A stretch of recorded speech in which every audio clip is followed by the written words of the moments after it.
Our rebellion is all that remains to push back the Empire.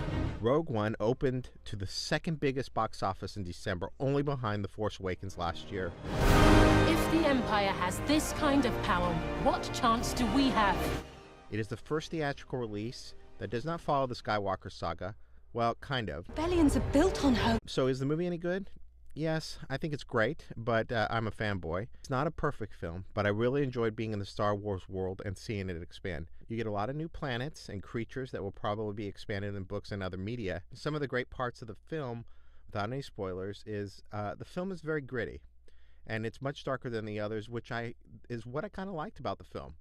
Though it does have moments of levity, particularly K2SO, which was by far my favorite character. He has much of the laughs and really steals many of the scenes that he's in. Felicity Jones is very good as Jyn Erso, and her story arc is very interesting and engaging.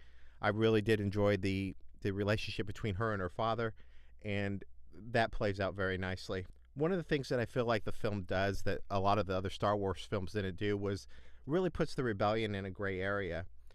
They make a lot of choices in this film that you don't think that they're going to do, and they kind of push the line and you go, no, they're not going to do that, and then they do it, and you're going, wow, that's really an interesting take on the rebellion. They make a lot of choices that are not necessarily good, but necessary for the rebellion to continue. One of the things that they do in this film is they use CGI to bring back certain characters from A New Hope. I thought this was done fairly well, but at times it kind of felt a little off, but I think it's going to be very difficult to create humans like that.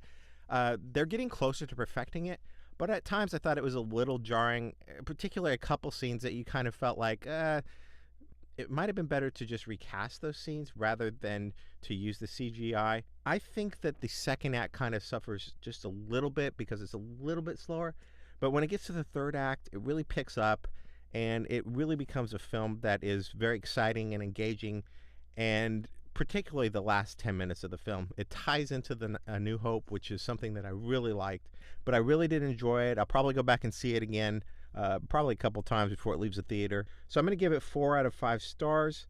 I really did enjoy Rogue One. I hope you go see it.